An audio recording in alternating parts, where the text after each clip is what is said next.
So today we'll deal with chapter 6. We'll try to deal with summons and warrants and proclamations and attachment if possible. So first we'll deal with forms of summons. ये सारे processes वो process होते हैं जो किसी भी person का appearance court के सामने कंपेल करवा देते हैं. These are compulsive processes. Now procedure as relating to summons तो CRPC में है 61 से 69 तक. लेकिन जो इसका पनिशमेंट है समन्स के प्रोविजन के वायलेशन को लेके, लेट अस सपोज कि an accused has been ordered to be presented before a court on a certain date and at a certain time. वो नहीं आता है, डिसोबे कर देता है समन. तो ऐसे केस में क्या होगा? ऐसे केस में he could be prosecuted under section 174 of the IPC. So keep in mind that you have to read the summons provision from section 61 to 69 and also read it with section 172 to 174 of the Indian Penal Code. All right. So first we'll deal with forms of summons. कि समन होना कैसा चाहिए, क्या form है उसका.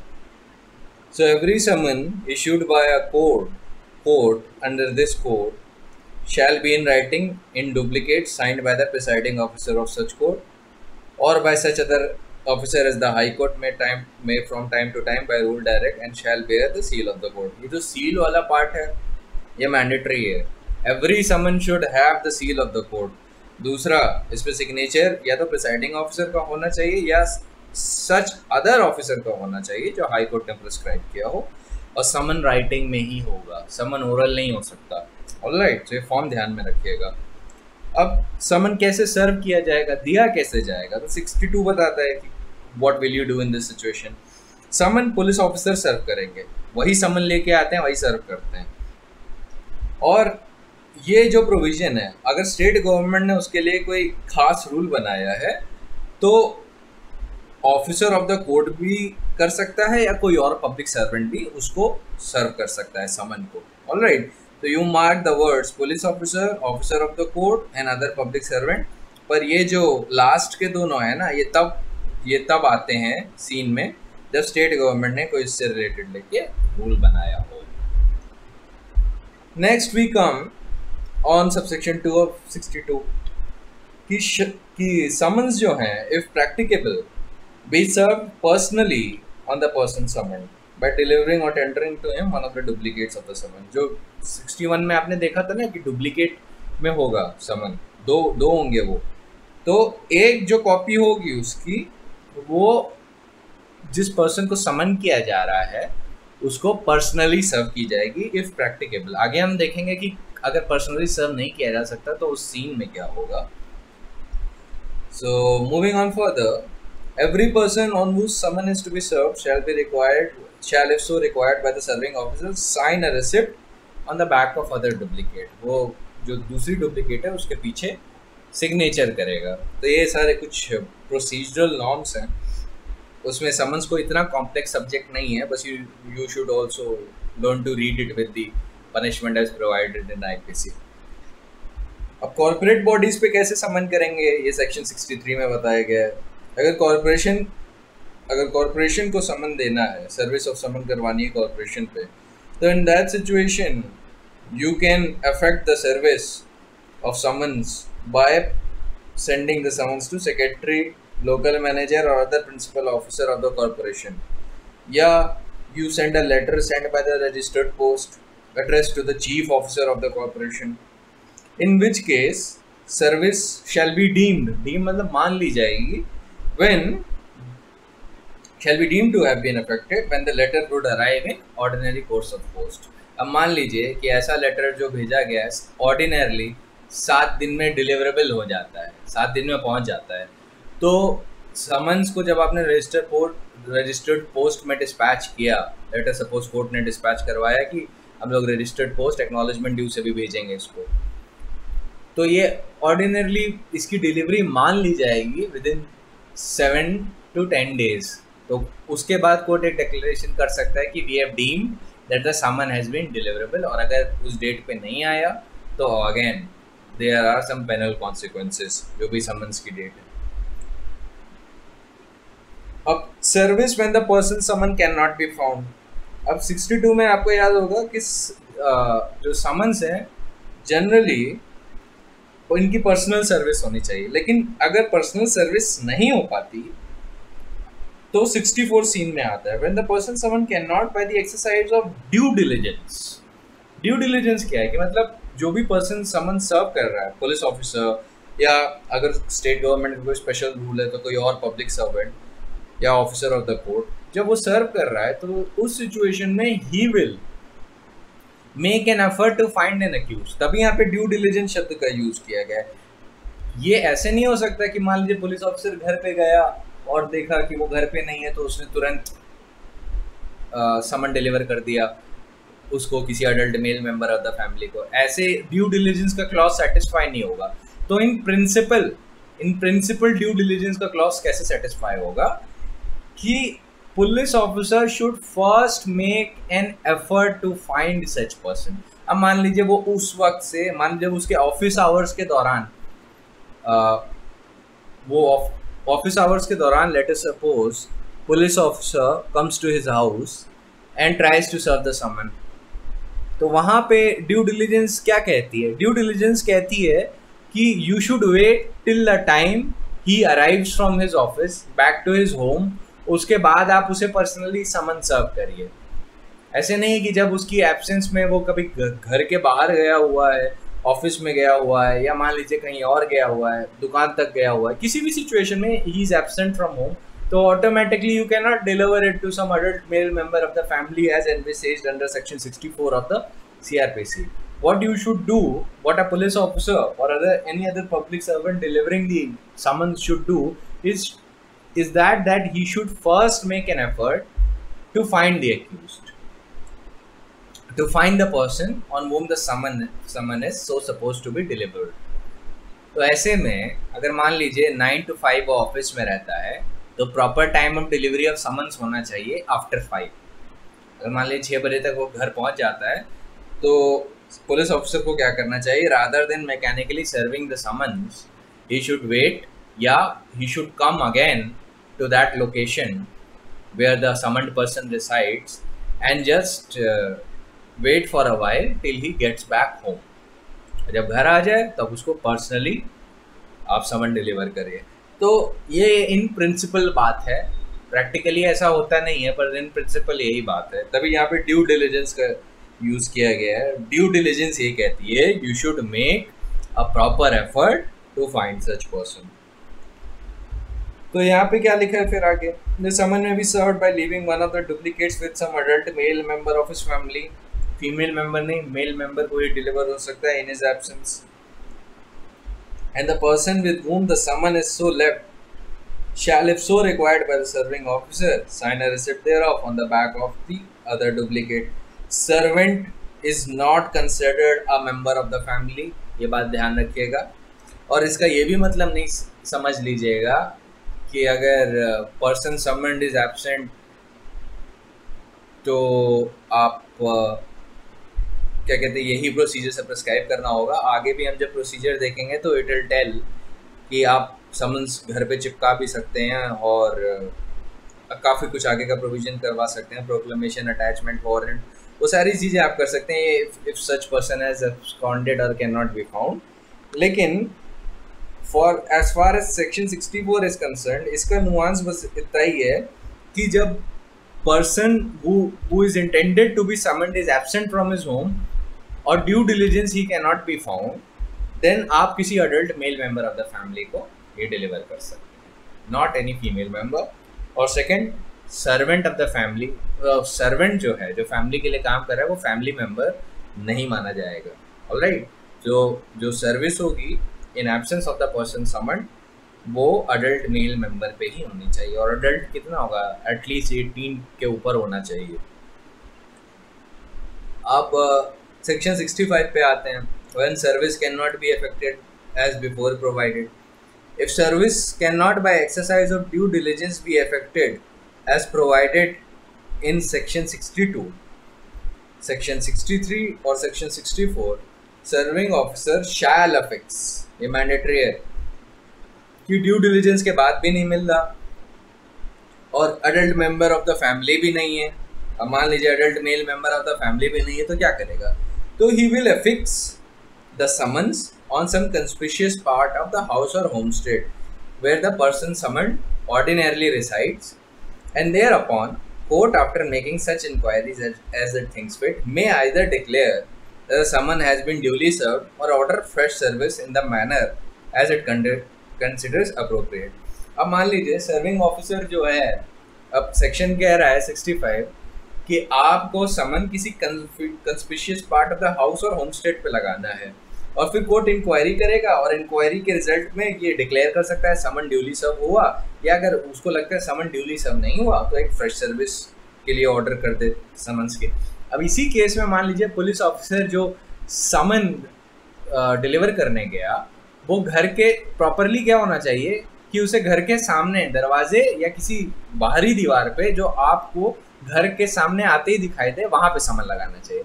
अब police वाले ने वो करने की बजाय घर के पीछे जाके समन चिपका दिया, तो यहाँ पे वो देख नहीं पाया, जो अक्यूज जो समन्ड पर्सन है वो आया, उसको पता ही नहीं है उसके घर के पीछे समन की कॉपी चिपकी हुई है, तो इन दैट केस यहाँ पे प्रॉपर डिलीवरी नहीं मानी जाएगी। Alright, in that situation proper delivery will not be considered at all. फिर आगे क्या होगा? फिर आगे बताता है सेक्शन 66 की आप गवर्नमेंट सर्वेंट पे कैसे डिलीवर करेंगे समन। तो गवर्नमेंट सर्वेंट पे जब आपको किसी को डिलीवर करना है तो ऑर्डिनरली कोर्ट क्या करता है, हेड ऑफ द गवर्नमेंट को, जो उस डिपार्टमेंट का हेड है, मान लीजिए कोई क्लर्क है, अब क्लर्क किसी केस में विटनेस है या अक्यूज्ड है, उसको समन डिलीवर करना है कोर्ट के सामने आने के लिए, तो उस सिचुएशन में जब समन डिलीवर होगा तो कोर्ट जो हेड ऑफ उस जो डिपार्टमेंट का हेड है जिसके अंडर क्लर्क काम कर रहा है, लेट अस सपोज वो रजिस्ट्रेशन डिपार्टमेंट है, तो रजिस्ट्रेशन डिपार्टमेंट का जो सबसे सीनियर ऑफिसर होगा, जो हेड ऑफिसर होगा, उसको वो समन डिलीवर करेगा। वो सीनियर ऑफिसर क्लर्क को समन डिलीवर करेगा और एक सिग्नेचर उसके पीछे साइन करेगा, और वो जो सिग्नेचर है ना, it shall be considered to be evidence of due service. हाँ, अब एक बात और बतानी है कि सेक्शन 65 में इंक्वायरी क्यों करता है। ये तो 66 का था कि समन गवर्नमेंट सर्वेंट पे कैसे डिलीवर होगा, और 65 में इंक्वायरी क्यों करता है? देखिए, नॉट डिसोबीडियंस ऑफ समन पे 174 ऑफ द आईपीसी लगता है, प्रोसिक्यूशन हो सकता है। तो ऐसे केस में अगर ये देखा जाए कि पुलिस ऑफिसर ने मान लीजिए घर के पीछे समन चिपका दिया, तो it will not be considered an exercise of due diligence, वो ड्यू डिलिजेंस की कैटेगरी में भी नहीं आता और प्रॉपर सर्विस नहीं मानी जाएगी। ऐसे केस में किसी आदमी को अननेसेसरली क्रिमिनल प्रोसिक्यूशन से हैरास करना, it is not envisaged by the court. तो ऐसे केस में क्या होगा? ऐसे केस में कोर्ट ये बोलेगा कि यहाँ पे प्रॉपर डिलीवरी ऑफ समन्स नहीं हुई है, वो फ्रेश डिलीवरी ऑफ समन्स करेगा।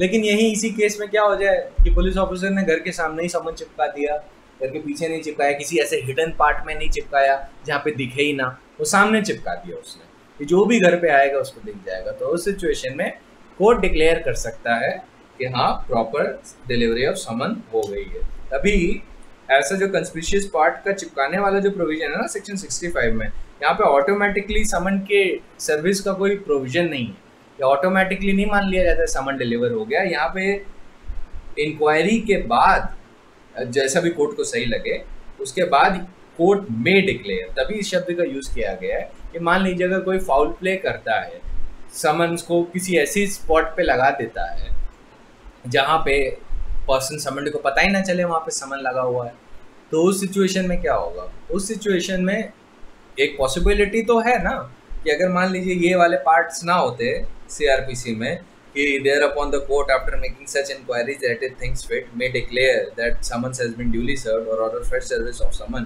तो ऐसी सिचुएशन में तो ऐसे व्यक्ति को प्रोसिक्यूट किया जा सकता है 174 ऑफ द सीआरपीसी में। So in order to avoid such foul play and such misuse of law, ये प्रोविजन है कि जब तक एक proper service after the effort of due diligence नहीं होती है। ड्यू डिलिजेंस कैसे होगा? दे प्रॉपर एफर्ट होना चाहिए समन पर्सन को ढूंढने का, और अगर पर्सनली अब सारे प्रोसीजर फेल हो जाए, वो पर्सनली कहीं से मिल नहीं रहा है, then you subscribe to the provision of section 65। So this was the object and intention कि यहाँ पे ऐसा क्यों लिखा है, यहाँ पे मे क्यों लिखा है, यहाँ पे ऑटोमेटिकली क्यों नहीं एज्यूम कर रहा कि समन्स डिलीवर हो गया the moment he affix the copy, क्योंकि अगर वही होता तो उसमें फाउल प्ले होने के चांसेस हैं। That is why legislature wanted to avoid such misuse. Government servant का हो गया। अब सेक्शन 67 है, service of summons outside local limit. When the court desires that the summon issued by it shall be served at any place outside its local jurisdiction, वो ordinarily समन को एक duplicate में देगा मैजिस्ट्रेट को जिसके लोकल जुरिस्डिक्शन में समन person decide करता है या जहाँ पे सर्व करना है। ठीक है, तो वो एक डुप्लीकेट फॉरवर्ड कर देगा उस मैजिस्ट्रेट को जिसके लोकल एरिया में ऐसा पर्सन समन डिसाइड करता है या जहाँ पे समन को सर्व करना है। सेक्शन 68 में क्या लिखा है कि प्रूफ साबित कैसे किया जाएगा कि समन सर्व हो गया जब सर्विंग ऑफिसर नहीं प्रेजेंट है। तो व्हेन द समन ऐसा दिया गया है जो सेक्शन 67 के हिसाब से है, मतलब लोकल जुरिस्डिक्शन के बाहर भेजा गया है और ऑफिसर जिसने समन को सर्व किया है वो कोर्ट में प्रेजेंट नहीं है, तो एक एफिडेविट जो मैजिस्ट्रेट के सामने बनाया गया है purporting to be made before a magistrate, जो ये डिक्लेयर करता है कि summon has been served and a duplicate of the summon purporting to be endorsed, जिसमें एंडोर्समेंट वैसा होना चाहिए जैसे कि मैनर 62 या सेक्शन 64 में प्रोवाइडेड है। तो 62 में पर्सनल एंडोर्समेंट करता है, जो एंडोर्समेंट का मतलब सिग्नेचर, जैसे कि जिस पे पर्सनली अगर पर्सनली समन सर्व किया गया उस व्यक्ति पे जिसको समन सर्व करना होगा तो डुप्लीकेट पे साइन करेगा, तो वो उसका एंडोर्समेंट हो गया। और 64 में क्या है, adult male member of the family का एंडोर्समेंट होता है अगर कोई और नहीं मिलेगा तो by the person by whom it was delivered or tendered or with whom it was left shall be admissible in evidence। तो वो जो एफिडेविट है ना, जिसमें क्या कहते हैं, जिसने समन सर्व किया है वो बताता है कि हाउ इट वाज डिलीवर्ड और tendered and by whom it was left, वो एविडेंस में एडमिसिबल होगा और स्टेटमेंट जो है सही माने जाएंगे जब तक कॉन्ट्ररी प्रूव नहीं हो जाता। तो ये शैल प्रिजम्पशन है, ये प्रिजम्पशन मैंडेटरी है, कोर्ट प्रिज्यूम करके चलेगा जब तक ऑपोजिट पार्टी ऐसे फैक्ट्स नहीं दिखा जाती है या रिकॉर्ड पे ऐसे फैक्ट्स नहीं आ जाते जो एफिडेविट के कंटेंट्स को, जो सॉर्न एफिडेविट है बिफोर द मैजिस्ट्रेट, उसको डिस्प्रूव करते हैं। ठीक है, now affidavit mentioned in this section may be attached to the duplicate of the summons and returned to the court, मतलब अटैच किया जा सकता है डुप्लीकेट कॉपी के साथ और कोर्ट को रिटर्न किया जा सकता है।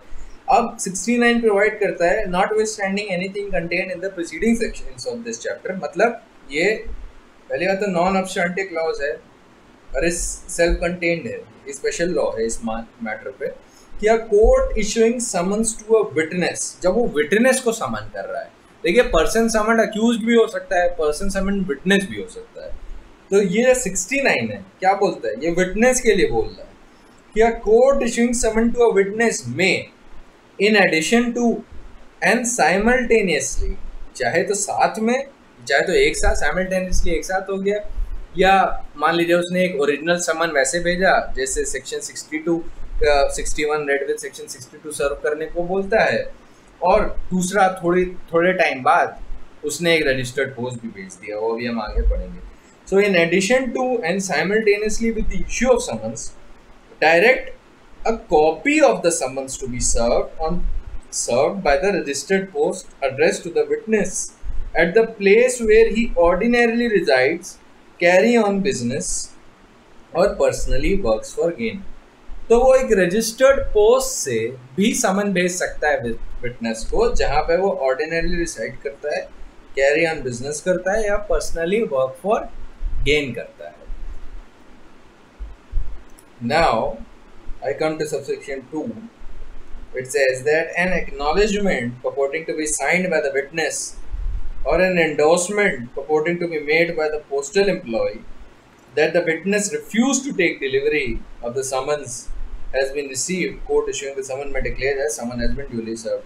अगर मान लीजिए ऐसा कोई पोस्ट आता है या ऐसा कोई समन जो उसको पर्सनली डिलीवर हो रहा है, ऐसे केस में अगर पोस्टल एम्प्लॉय जो समन डिलीवर कर रहा है बाय रजिस्टर्ड पोस्ट, वो ये लिखता है, रजिस्टर्ड पोस्ट एक्नॉलेजमेंट ड्यू में ये भी लिखा जाता है कि उसने डिलीवरी की है, डिलीवरी रिसीव की है या नहीं की है, तो उसमें अगर वो लिखता है कि सच पर्सन जिसको, सच विटनेस को जिसको समन डिलीवर हो रहा है, उसने मना कर दे कि मैं समन नहीं लूँगा, तो ऐसे केस में भी कोर्ट डिक्लेयर कर सकता है कि समन हैज़ बीन ड्यूली सर्व। ध्यान रखिएगा, जब भी आप किसी नोटिस को रिसीव करना या किसी समन को रिसीव करने से मना कर देते हैं, इसका मतलब कोर्ट ये अज्यूम कर सकता है कि आपको पता है कि जो नोटिस और जो लेटर है उसके कंटेंट्स क्या हैं। Alright, so know this that by refusing to actually accept it, आप लॉ के जो प्रोहिबिशंस हैं और जो लॉ के जो मैकेनिज्म्स हैं उनसे बच नहीं जाते आप। So always know this that there is every remedy under law for every wrong. So कहते हैं ओबी जस्ट सीबी मीडियम, where there is a right there is a remedy. And then we come to the chapter of warrant. अब जो warrant of arrest है ये थोड़ा स्ट्रिक्ट प्रोविजन। समन्स में तो ये है कि आपको एक डेट बताई जाती है, मान लीजिए एक दो महीने के बाद आपको प्रेजेंट होना है कोर्ट में, और टाइम बताया जाता है, किस कोर्ट में प्रेजेंट होना है वो बताया जाता है। लेकिन यहाँ पे आपको जिस भी व्यक्ति को अरेस्ट किया जा रहा है, जिसको भी व्यक्ति के खिलाफ वारंट लॉज्ड है ना, वो अरेस्ट किया जाता है, और इसका जो प्रोसीजर, जो वारंट ऑफ अरेस्ट का जो मैकेनिज्म है, ये ज़्यादा स्ट्रिक्ट है एज कंपेयर टू समन्स। तो सेक्शन 70 क्या कहता है? Form of warrant of arrest. Section 61 क्या बता रहा था? Form of summons. और सेक्शन 70 क्या बता रहा है? Form of warrant of arrest. तो एवरी वारंट ऑफ अरेस्ट शैल, पहली बात तो राइटिंग में होगा, shall be in writing mandatorily, ये भी ओरल नहीं हो सकता। It shall be signed by the presiding officer of the court and shall bear the seal of the court. तो इसमें और समन में आपने एक अंतर देखा होगा, वहाँ पे high court by rule direct कर सकता है कि किसी और ऑफिसर का भी सिग्नेचर उस पर हो सकता है, जैसा कि हाई कोर्ट ने अपने रूल में बनाया है। लेकिन यहाँ पे प्रिसाइडिंग ऑफिसर मतलब जो जज है उस कोर्ट का, उसका सिग्नेचर होना बहुत ज़रूरी है और फिर सील होनी बहुत ज़रूरी है। ये मैंडेटरी प्रोविजन है वारंट के, इसका वायलेशन अलाउड नहीं है, ठीक है। Every warrant shall remain in force until it is cancelled by the court which issued it or until is it executed। तो वारंट फोर्स में तब तक रहता है जब तक वो कैंसिल ना हो जाए या जब तक वो एग्जीक्यूट ना हो जाए। एग्जीक्यूट का मतलब है कि तो जिसके लेके वारंट इशू किया गया है by court to arrest such a person, let us suppose court ने वारंट एग्जीक्यूट किया ए को अरेस्ट करने के लिए, तो ए को अरेस्ट करने के लिए जब उसने वारंट एग्जीक्यूट किया तो it will be deemed to have been executed तब जब ए अरेस्ट हो गया, ठीक है। तो ये ध्यान रखिएगा कि एग्जीक्यूटेड का मतलब ये है कि वारंट का जो पर्पस था वो अकम्प्लिश हो गया। वारंट का पर्पस था किसी सर्टेन व्यक्ति को अरेस्ट करना, वो सेटिस्फाई हो जाता है तब जब when such person is arrested in pursuance of such warrant, तब वारंट सेटिस्फाइड हो गया है और तब वो फोर्स में नहीं रहता है। तो दो सिचुएशन है जब वो फोर्स में नहीं रहता, जब तक वो कैंसिल ना कर दे वो कोर्ट जिसने उसे इशू किया है, या until it is executed, मतलब वारंट ने अपना पर्पस अकम्प्लिश कर लिया। अब जो वारंट है, जो कोर्ट वारंट इशू कर रहा है, अब उसमें वो काफ़ी एंडोर्समेंट भी डाल सकता है और या बता सकता है उसी वारंट के अंदर कि अगर आप बॉन्ड एग्जीक्यूट करोगे विद सफिशिएंट श्योरिटीज और कोर्ट के सामने अटेंडेंस करने, मतलब कोर्ट के सामने प्रेजेंट होने के लिए अगर आप बॉन्ड एग्जीक्यूट करोगे तो इन दैट केस आपको अरेस्ट करना मैंडेटरी नहीं है under the warrant of arrest. तो इन दैट सिचुएशन इसको हम लोग कॉमन भाषा में कहते हैं बेलेबल वारंट। कोर्ट की भाषा में इसको बेलेबल वारंट कहा जाता है कि जहाँ पे कोर्ट ये बता देता है कि इफ सच पर्सन जिसके खिलाफ वारंट ऑफ अरेस्ट एग्जीक्यूट किया गया है वो अगर एक बॉन्ड एग्जीक्यूट करता है with sufficient sureties for what, for attendance before court at the specified time, और तब तक as long as he is directed by the court, मतलब तब तक जब तक कोर्ट उसे डायरेक्ट करता रहेगा कि आपको आ जाना है, आपको इस दिन आना है, या आपको जिन जिन दिनों तक कोर्ट आने को बोलता है कोर्ट रूम्स में, तो आपको आना पड़ेगा। आपकी अटेंडेंस को सर्टिफाई करेगा, इंश्योर करेगा कि आप जो है कोर्ट अटेंड करो। ये नहीं कि आप एक बार आ गए तो आपने जो प्रोसीजर है सेटिस्फाइड कर दिया, आपको हर उस बार आना पड़ेगा जिस जिस बार कोर्ट आपको डायरेक्ट करता है, या तो अपने पास आने के लिए या तो किसी और भी कोर्ट के पास जाने के लिए। तो in that situation such person has to execute a bond with sufficient sureties for attendance before court at a specified time, and thereafter, until otherwise directed by the court, the officer to whom the warrant is directed shall take such security and shall release such person from custody। अगर वो person arrest हो गया है और court ने warrant में लिख रखा है कि यस, अगर ये पर्सन बॉन्ड एग्जीक्यूट करता है सफिशिएंट श्योरिटीज को लेके और प्रॉमिस करता है कि वो अटेंड करेगा कोर्ट में एट अ स्पेसिफाइड टाइम, जब जब कोर्ट डायरेक्ट करे, और तब तक जब तक कोर्ट डायरेक्ट करे, तो इन दैट सिचुएशन उसको रिलीज किया जा सकता है। इसको हम लोग कॉमन भाषा में बेलेबल वारंट कहते हैं।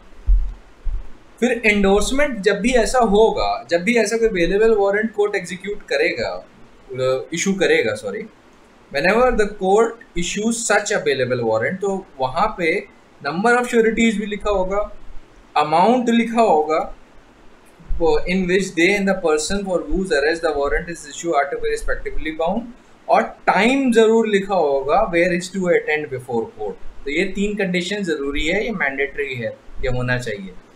Whenever security is taken under this section, the officer to whom the warrant is directed shall forward the bond to the court. जब जिसको वारंट डायरेक्ट किया गया, जब उसने जिस ऑफिसर ने बॉन्ड लिया, अब in accordance with the conditions of the warrant, available warrant में बताया गया था कि आपको ये बॉन्ड लेना है, इतने श्योरिटीज होने चाहिए, इतना अमाउंट होना चाहिए, और इस टाइम आना है।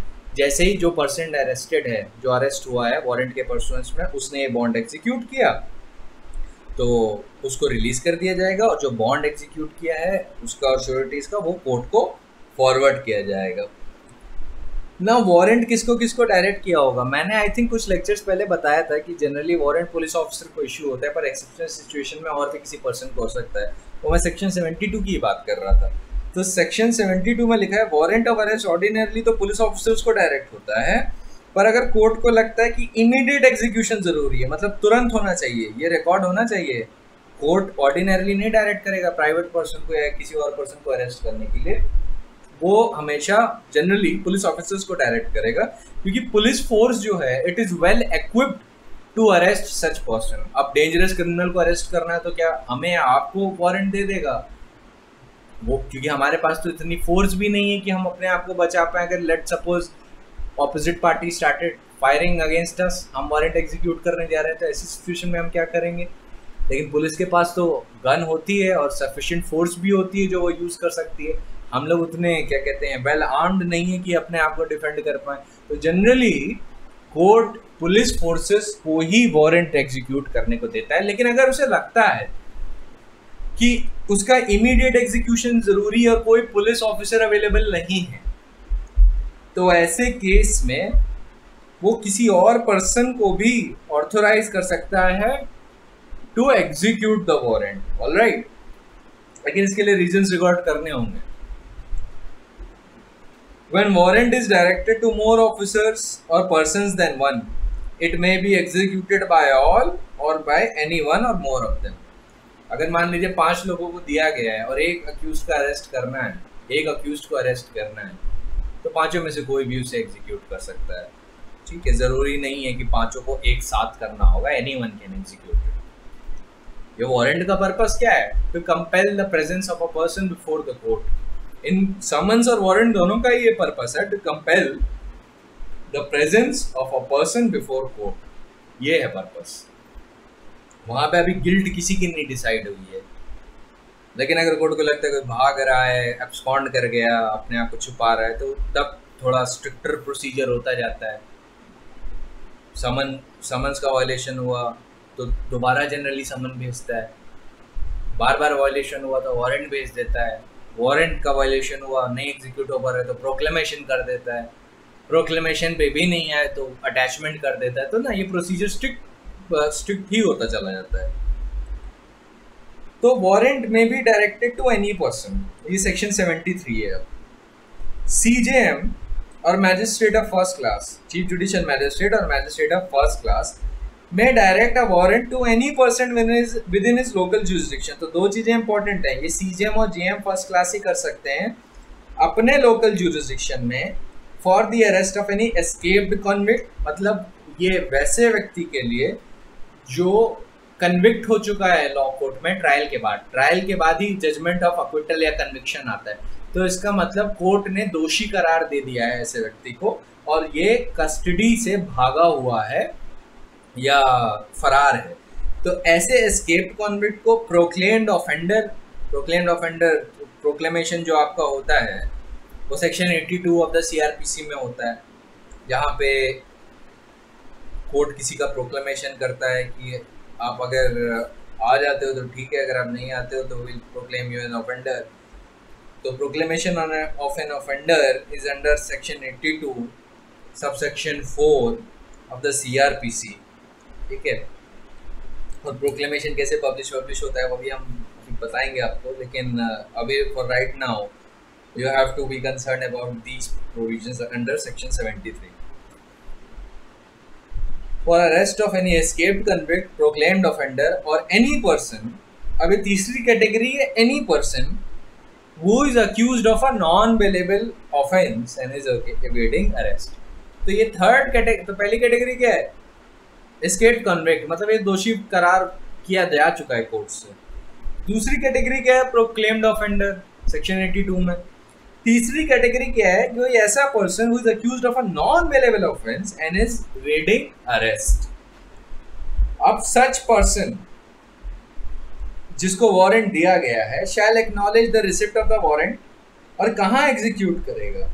ही will execute it if the person for whose arrest it is issued, जिसकी अरेस्ट के लिए वारंट को इशू किया गया है, is in enters on any land or other property in his charge। तो मतलब ये कोई अनलिमिटेड, सेक्शन 73 में जो वारंट देते हैं ना मैजिस्ट्रेट और chief magistrate of first class and CJM, ये कोई अनलिमिटेड अथॉरिटी टू अरेस्ट नहीं है जैसा कि 72 में होता है।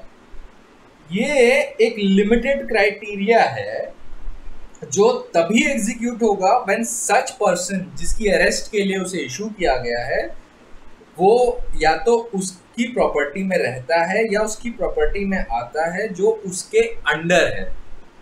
किसके अंडर है?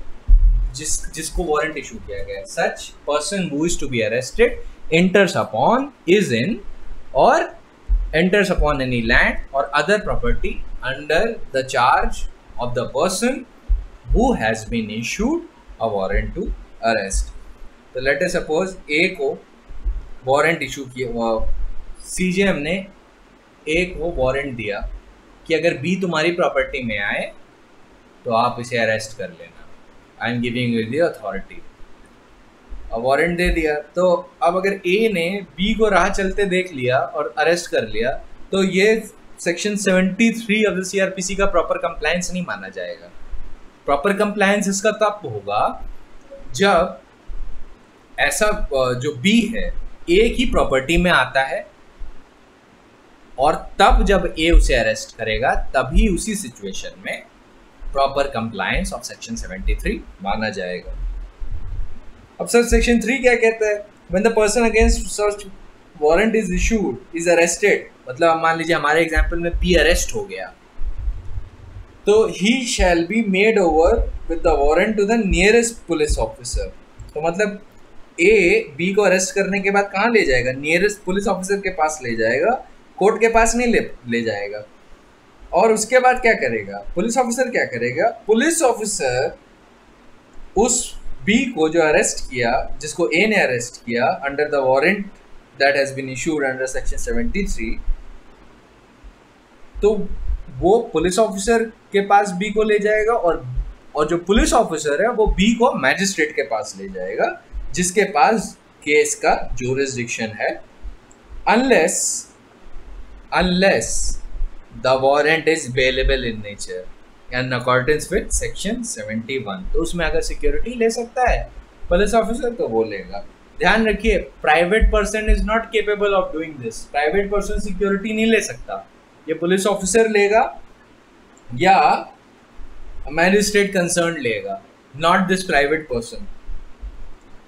Now warrant directed to police officer, a warrant directed to any police officer may also be executed by any other police officer whose name is endorsed upon warrant by the officer to whom it is directed or endorsed। अब क्या है कि मान लीजिए magistrate ने बोला SSP arrest करेंगे, तो अब एसएसपी के पास वारंट गया, अब एसएसपी उसमें एक और एंडोर्समेंट कर सकता है कि डीएसपी अरेस्ट करेंगे।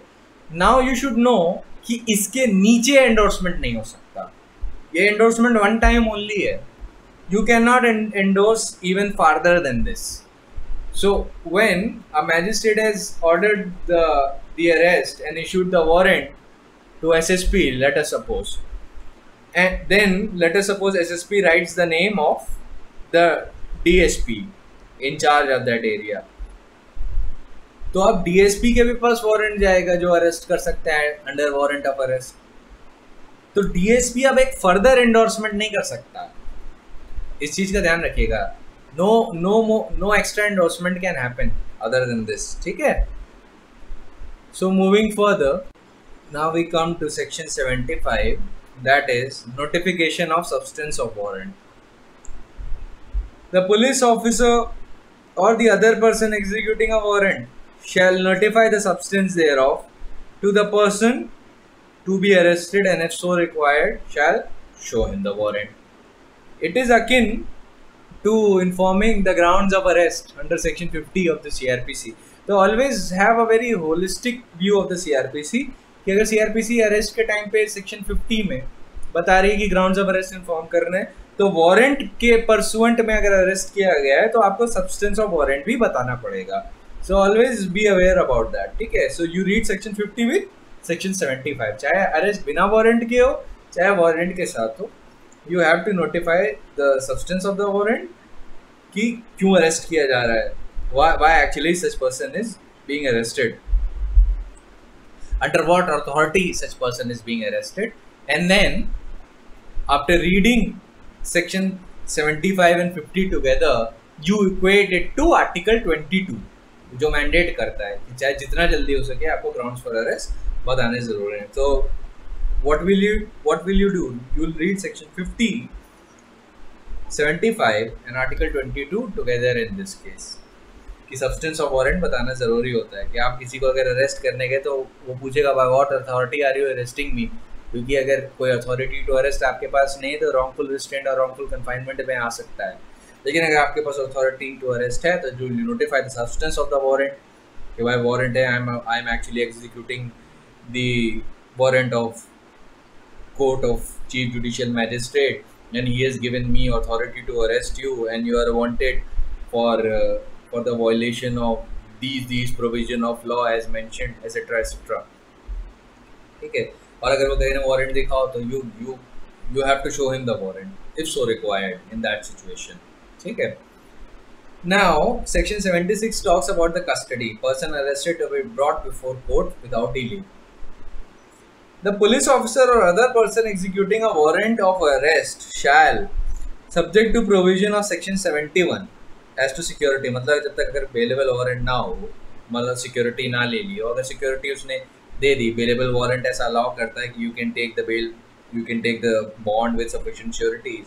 So in that situation, without unnecessary delay, bring the person arrested before the court before which he is required by law to produce such person, provided that such delay shall in not any case exceed 24 hours। Again article 22 का ही ये influence है कि आप warrant में arrest किए हो या बिना वारंट में अरेस्ट किए हो, you have to take such person before the magistrate within 24 hours, ठीक है। So you'll read section 57 with section 76 of the CRPC। ये ऐसे इंटरलिंकिंग करने की आदत होनी चाहिए so that you have a very proper understanding of CRPC. It also shows that your mind is very fertile when it relates to equating the sections and comparing it. क्योंकि कोई भी सेक्शन कभी void में नहीं पढ़ा जाता। मैं तो आपको धीरे धीरे वॉइड्स में बता रहा हूँ, लेकिन अभी इंटरलिंकिंग बहुत सारी शुरू होगी, हो ही रही होगी एज यू कैन सी। तो 24 आवर्स से ज़्यादा आप कस्टडी में रह सकते हैं, exclusive of the time necessary for the journey from the place of arrest to the place of magistrate. ठीक है, next we come to section 77। Warrant of arrest may be executed at any place in India. ठीक है, now you should know, you should equate this with section of the arrest provision. This should be equated with section 48 of the CRPC, which says police officer may, for the purpose of arresting without warrant whom is authorized to arrest, pursue such person in any place in India. Section 60 more or less same lines पे बात करता है, if a person in lawful custody escape, मान लीजिए arrest कर लिया गया, तो उसको दोबारा परसू करके अरेस्ट किया जा सकता है किसी भी प्लेस इन इंडिया में। यही चीज़ वारंट भी बता रहा है कि अगर वारंट ऑफ अरेस्ट है तो उसका एग्जीक्यूशन इंडिया में कहीं पे भी हो सकता है। आपको नया वारंट ऑफ अरेस्ट नहीं चाहिए होगा। मान लीजिए तमिलनाडु की कोर्ट ने कोई वारंट ऑफ अरेस्ट जारी किया, तो ये इंडिया में कहीं भी एग्जीक्यूट हो सकता है, चाहे वो बिहार में पाया जाए, चाहे यूपी में पाया जाए, चाहे नॉर्थ ईस्टर्न स्टेट्स में पाया जाए, इट डजंट मैटर। अब वारंट सेक्शन 78 कहता है warrant forwarded for execution outside jurisdiction. अब ये है कि अगर वारंट को जुरिसडिक्शन के बाहर एग्जीक्यूट करना है तो क्या प्रोसीजर है उसका। When a warrant is to be executed outside the local jurisdiction of the court, ये लोकल टेरिटोरियल जुरिसडिक्शन की बात हो रही है। द कोर्ट में, चाहे तो में शब्द का यूज है, instead of directing the warrant to a police officer within its jurisdiction, वो पुलिस ऑफिसर को अपने, मान लीजिए रोहिणी कोर्ट है तो रोहिणी थाना उसके जुरिसडिक्शन में आता है। दिल्ली के एरिया में एक जगह है रोहिणी कोर्ट का जुरिसडिक्शन के अंदर रोहिणी थाना भी आता है। तो मान लीजिए उसने रोहिणी थाने को, वो रोहिणी थाने के ऑफिसर इंचार्ज को एम्पावर कर सकता है वारंट एग्जीक्यूट करने के लिए, but rather than doing this, section 78 कहता है कि जब कोर्ट को पता है कि वारंट ऑफ अरेस्ट बाहर ही एग्जीक्यूट करना है, तो ऐसे केस में वो क्या करे।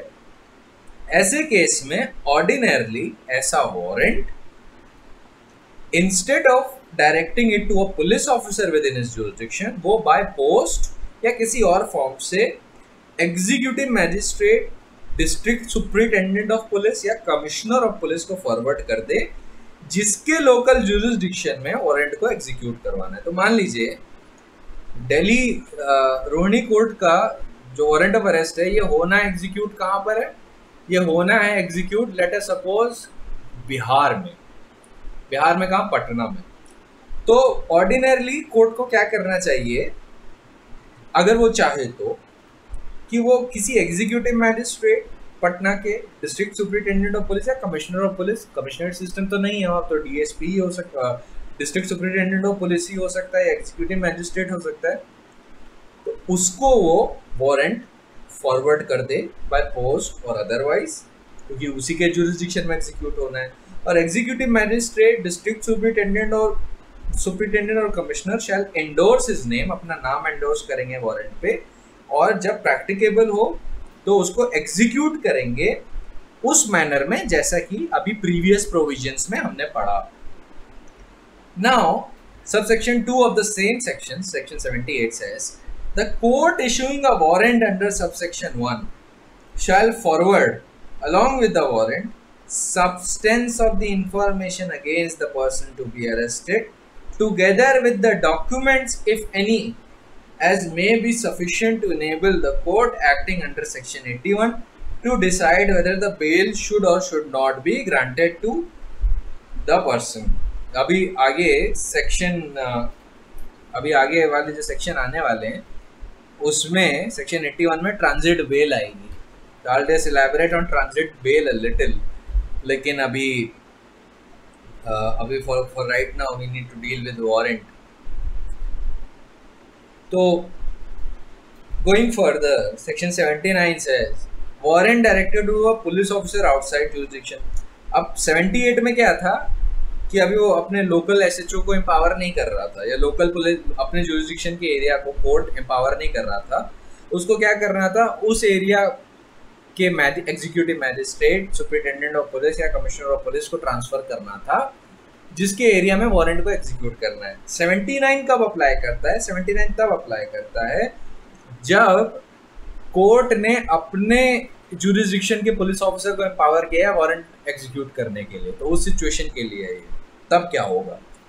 तो ऐसे केस में क्या है, उसमें 79 अप्लाई करेगा और बोलता है कि when a warrant is directed to a police officer is to be executed beyond the local jurisdiction of the court issuing the same. अपने jurisdiction के local पुलिस ऑफिसर को दिया है, पर वो jurisdiction के बाहर execute होना है. तो वो ordinarily क्या करेगा police officer? He shall ordinarily take it for endorsement either to an executive magistrate or to a police officer not below the rank of an officer in charge of police station within the local limits of whose jurisdiction the warrant is to be executed. तो generally क्या करना है? Generally you have to take it for endorsement to an executive. Let us suppose you are a police officer, you have to execute a warrant. I am the court. आप मेरे ही jurisdiction में आते हो. You are right now situated in Delhi. I have issued a warrant for arrest to you, and now you have to execute it where? You have to execute it in Patna, let us suppose. So as a police officer, what is your primary duty? You have to go to Patna and take it and first get an endorsement from an executive magistrate, or at least if you cannot get an endorsement from an executive magistrate as soon as possible, then you should at least get an endorsement from an SHO, from a local SHO, station house officer, which is also called officer in charge of police station, जिसके jurisdiction में आपको वही warrant of arrest execute करना है. ठीक है, so that is your primary duty. पर आगे थोड़ा इसका exception आता है. When the magistrate or police officer, such magistrate or police officer shall endorse his name thereupon, वो अपना नाम endorse करेंगे, and that shall be a sufficient authority to the police officer to whom the warrant is directed to execute the same, and the local police, if so required, shall assist such officer in executing such warrant. तो मान लीजिए आप वहाँ पे पहुँचे पटना में arrest करने accused को. वैसी सिचुएशन में लोग आपने एंडोर्समेंट ले लिया एग्जीक्यूटिव मैजिस्ट्रेट से और officer in charge of police station से, दोनों में से किसी भी एक अथॉरिटी से ले लिया, तो आप लोकल पुलिस को आपको असिस्ट भी करना होगा. ठीक है, लेकिन सब सेक्शन 3 सेक्शन 79 एक एक्सेप्शनल सिचुएशन के लिए प्रोवाइड करता है. और वो एक्सेप्शनल सिचुएशन क्या है? whenever there is reason to believe, first important thing is reason to believe, that delay occasioned by obtaining the endorsement of the magistrate or police officer within whose local jurisdiction warrant is to be executed will prevent such execution. मान लीजिए आपको लगता है कि अगर मैंने इतना time waste किया पटना में जाके एग्जीक्यूटिव मैजिस्ट्रेट से एंडोर्समेंट लेना या इवन एसएचओ से एंडोर्समेंट लेने में, तब तक तो अक्यूज भाग जाएगा. तो आप क्या करोगे? You can without such endorsement directly go there and execute such warrant without any endorsement, बिना किसी एंडोर्समेंट के सीधे एग्जीक्यूट कर दें. ये उस एक्सेप्शनल सिचुएशन के लिए जहाँ पे आपको लगता है as a police officer and you have reason to believe that delay की वजह से हो सकता है वारंट एग्जीक्यूट ही ना हो पाए. इन दैट सिचुएशन एंड फिर आगे क्या कहता है? Next the section says that the police officer to whom it is directed may execute the same without such endorsement in any place beyond the local jurisdiction of the court which issued it. ठीक है, you have the power to executed at any place which is outside the local area where the court which issued the warrant exercises its jurisdiction. लेकिन ये जो subsection 3 की exceptional situation है, general rule नहीं है, exceptional rule है. हालांकि practically आप देखेंगे ये सेक्शन बहुत ज़्यादा यूज होता है, लेकिन जनरल रूल क्या है? You should first get an endorsement. Endorsement का पर्पस इंफॉर्मेशन के पर्पस के लिए होता है कि मान लीजिए आप अगर, ये मैं आपसे थोड़ा सीआरपीसी से हट के बता रहा हूँ प्रैक्टिकली क्या होता है कि ये सारी चीज़ें हैं क्यों, एंडोर्समेंट की रिक्वायरमेंट ही क्यों है. अब मान लीजिए आप किसी दूसरे सिटी या किसी दूसरे स्टेट में जाके किसी को अरेस्ट कराए, even though under the pursuance of warrant, तो किसी भी ऑफिशियल अथॉरिटी को पता नहीं है कि इसको कौन ले गया. तो मान लीजिए अगर आप ही के खिलाफ अबडक्शन का केस हो गया, तो उस सिचुएशन में क्या करेंगे, या कोई भी और क्रिमिनल प्रोसिक्यूशन हो गया, तो जब एंडोर्समेंट होता है ना, तो स्टेट के पास एक ऑफिशियल रिकॉर्ड होता है कि yes, he has been taken under this and this authority, and it is for the purpose of facilitating the official records and the interstate machinery which works inside this country की endorsement की requirement है, जिससे authorities को पता हो कि अच्छा हाँ ये उस वारंट के परसुएंट में ले जाया गया है, इज नो सच थिंग. इसलिए वरना कैसे पता चलेगा कि कौन अबडक्ट हुआ है या किसको किसी लॉफुल वारंट में अरेस्ट किया गया है. Alright. So this is why the requirement of endorsement and the requirement of after arresting taking it to the area district superintendent of police, executive magistrate और commissioner of police is there. इसीलिए है जब आप किसी दूसरे state में warrant execute करते हैं या लोकल जुरिसडिक्शन के बाहर करते हैं, इसलिए requirement. So section 80 says procedure on arrest of a person against whom the warrant is issued. तो अब ये कहता है कि the warrant of arrest is executed when it's executed outside the district in which is what is issued. The person arrested shall, अब ये mandatory है. अब आपने तो बिना एंडोर्समेंट के अरेस्ट किया था, लेकिन नाउ दिस इज मैंडेटरी कि अंडर कि unless the court which issued the warrant is within 30 kilometers of the place of arrest or is nearer than the executive magistrate or district superintendent of police or commissioner of police within whose local limits of whose jurisdiction the arrest was made, or unless the security is taken under section 71, he has to be taken before such magistrate or district superintendent or commissioner. तो section 80 कहता है आपको कि जब आपने कोई ऐसा warrant execute किया हो जो आउटसाइड द डिस्ट्रिक्ट है और आपने अरेस्ट कर लिया, और मान लीजिए वारंट अवेलेबल नहीं है, इट्स नॉट अवेलेबल वारंट, तो इन दैट सिचुएशन अगर जिस कोर्ट ने वारंट इशू किया वो 30 किलोमीटर के अंदर नहीं है, या वो executive magistrate of the area जिसके एरिया में वारंट एग्जीक्यूट हुआ, कमिश्नर ऑफ पुलिस या डिस्ट्रिक्ट सुपरिटेंडेंट ऑफ पुलिस जो है उससे ज़्यादा पास नहीं है, तो in that situation you have to, as a police officer, you have to take such arrested person before these three authorities. अब क्या होगा? Now the procedure by the magistrate before whom such person arrested is brought. अब ये magistrates क्या करेंगे, या district superintendent of police क्या करेगा, commissioner of police क्या करेगा? The executive magistrate or district superintendent of police or commissioner of police shall, ये mandatory provision है, if the person arrested appears to be the person intended by the court which issued the warrant, direct his removal in custody of such court. तो ऐसे वो लोग क्या करेंगे, उसे लगता है कि हाँ ये वही व्यक्ति है जिसका डिस्क्रिप्शन वारंट में दिया गया था अरेस्ट करने के लिए, सो वील डायरेक्ट हिम कि आप उसको उसी कोर्ट की कस्टडी में ले जाओ. प्रोवाइडेड दैट, अब ये प्रोवाइजो है इसका.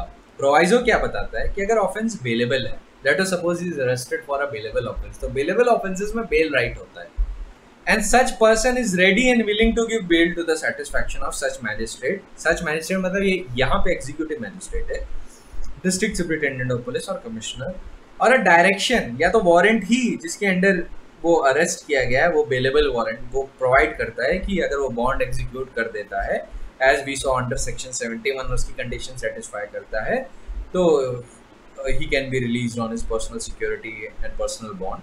तो इन दैट सिचुएशन में अगर he is such arrested person is ready and willing to give such security, जैसा कि मैजिस्ट्रेट और डिस्ट्रिक्ट सुपरिटेंडेंट और कमिश्नर रिक्वायर करते हैं according to the warrant of arrest, तो इन दैट सिचुएशन वो बॉन्ड ले ले और वो bond along with the warrant forward कर दे उस कोर्ट को जिसने वो वारंट एग्जीक्यूट किया, जो जिसने वो वारंट इशू किया।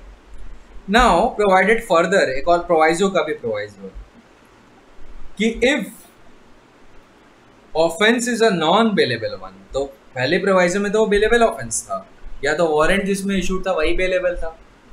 दूसरी सिचुएशन में क्या है कि the offence is non bailable one, it shall be lawful for the chief judicial magistrate, subject to the provision of 437, or the sessions judge of the district in which the arrest is made on the consideration of the information and the documents referred to in subsection 2 of section 78, to release such person on bail. Keep in mind, when you are reading about transit bail under section 81, you have to, in case of a chief judicial magistrate, you will read this with section 437 because the chief judicial magistrate is granting the transit bail while reading section 81 read with 437, because 437 actually governs the power to grant bail by magistrates, and in case of a sessions judge you will read it with section 439 of the CRPC. So when I'll come to the bail provisions, I'll elaborate in detail because bail is a very big topic, and after the miscellaneous provisions of the CRPCs are over, which will be over by tomorrow, we'll go on the bail provisions immediately. So always keep this in mind that when writing about transit bail, you mention section 78 subsection 2, where you have to forward the materials which are sufficient enough for a court under section 81 proviso to come to such a conclusion to whether to grant bail or not. And transit bail, if at all granted, it will be for a very limited period of time. Bail granting power is actually contained under CRPC's section 437 in case of a magistrate, be it chief judicial magistrate also, and in case of a session judge, it's under section 439 of the CRPC. And session judge and the High Court both are contained therein, but I am just simplifying the law of transit bail. And transit bail will be only for limited period of time. I'll reiterate it again and again so that you are very clear on this point that transit bail is very for a limited period of time. So when writing about it, learn to just mention all the sections where they act together. So you'll read section 78 subsection 2 read with section 81 proviso read with section 437 if the chief judicial magistrate is granting transit bail. Bail granting power is actually contained under 437, but when the matter relates to transit bail, we read it with section 81 proviso along with section 78 subsection 2 where the materials has been transferred to us. And this is for answer writing only. Practically, that is not such a big thing. Practically, we'll just present a transit bail application and call it as such and say that we are presenting a transit bail application for 15 days because so and so person, let's suppose accused is suffering an ailment and he needs to go through dialysis. Let's suppose his kidneys are bad, so he needs to go through dialysis and other things. So we'll just make an application like that in transit bail, and depending on the view of the High Court, it may be granted or rejected. But if at all it's granted or even claimed in the application, it has to be for a limited period of time. It cannot be a regular bail. A regular bail is presented before the court which has issued the warrant for arrest. Transit bail is only for a limited period of time. It can be, let us suppose, maybe for that I want at least a week's time so that I can present a regular bail petition before the court concerned and the offences are not of a serious nature. So the area where the arrest warrant is executed and it's outside of the local jurisdiction of the court which issued the search warrant, then in that case I can always the session judge or the CJM always can grant a transit bail application, or the High Court also if it wants to. So no, this bail granting power is actually contained under 437 and 439 of the CRPC concern. But in the matters of transit bail applications, you have to keep in mind section 81 and 78. For the judicial answer writing, always write these sections together. All right, and do not be confused in all of that. We'll complete the bail chapter when it will come. It is just after the miscellaneous provisions of the CRPC. Then we'll be discussing bail law for at least 3 days straight. So as far as transit bail is concerned, know that in brief that these are the nuances that is contained. Then I'll transit give bail you का an एक illustration. Illustration समझ लीजिए, बहुत simplicity सेक के लिए। इससे पहले मैं उसकी नुआंसेस पे आऊँ, क्योंकि ट्रांजिट बेल की काफ़ी नुआंसेस हैं। So before coming to that, imagine any non bailable offence, क्योंकि सेक्शन 81 की पहली दो सिचुएशन समझना आसान है, लेकिन ये देखना है कि सीजेएम और सेशन जज किन किन ग्राउंड्स पे बेल दे सकते हैं। तो imagine any non bailable offence. मैं लेट अस सपोज सेक्शन 456 को इमेजिन करता हूँ, जो है लर्किंग हाउस ट्रेसपास और हाउस ब्रेकिंग बाय नाइट। 3 साल से पनिशेबल है, एक कॉग्निजेबल ऑफेंस है और नॉन बेलेबल ऑफेंस है, कोई भी मैजिस्ट्रेट उसे ट्राई कर सकता है। तो लेट अस सपोज इसी बात के लिए वारंट ऑफ अरेस्ट जारी हुआ है, जो अक्यूज्ड है उस पर इसी बात का एलिगेशन है, और वो जो अरेस्ट वारंट है it does not provide for taking any security, मतलब नॉन अवेलेबल वारंट है। तो सेक्शन 81 का जो फर्दर प्रोवाइजो है वो एम्पावर कर देता है उस एरिया के सेशन जज या सीजेएम को वारंट, उस वारंट पे जो व्यक्ति अरेस्ट हुआ है, जो कस्टडी में लिया गया है, उसको बेल दे देने का। इसको हम लोग कहते हैं ट्रांजिट बेल। एक इलस्ट्रेशन ऐसे समझिए कि ए पटना का रेसिडेंट है, उसने दिल्ली में लेट अस सपोज 456 से रिलेटेड कोई ऑफेंस किया है, 456 आईपीसी नॉन बेलेबल है। आप क्या कहते हैं, मैं लोकल एसएचओ को, अपने टेरिटोरियल जुरिसडिक्शन के एसएचओ को एम्पावर करता हूँ, चलिए आप मेरे एसएचओ बन जाइए, आपको बना देता हूँ SHO for the purpose of this sect, for the purpose of this illustration. मैं कोर्ट हूँ, आप एसएचओ। मैं आपको वारंट देता हूँ, मैं कहता हूँ जाके उसे अरेस्ट करके लाइए। वारंट पे कहीं नहीं लिखा है कि अवेलेबल है, ना मैं सिक्योरिटी के लिए वारंट पे प्रोवाइड करता हूँ, बस मैं बताता हूँ कौन है, कहाँ पे है, किधर अरेस्ट करना है, किस एरिया में वो रहता है, वहाँ पे ढूंढ के आप अरेस्ट करिए। इतनी सी चीज़ें हैं। आप यहाँ से पटना जाते हो, पटना में उसे ढूंढते हो, अरेस्ट कर लेते हो, और जब आप अरेस्ट करके एंडोर्समेंट के लिए लाते हो उसे, तो ऐसी सिचुएशन में एंडोर्समेंट तो लेना ही पड़ेगा।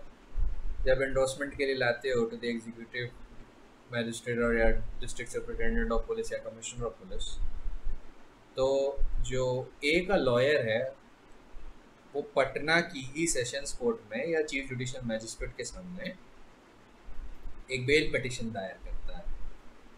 वो बताता है कि ए इन ऑफेंसेस के लिए अरेस्ट हुआ है under a non bailable warrant of arrest, offence भी नॉन बेलेबल है, तो हो सके तो आप बेल ले दीजिए।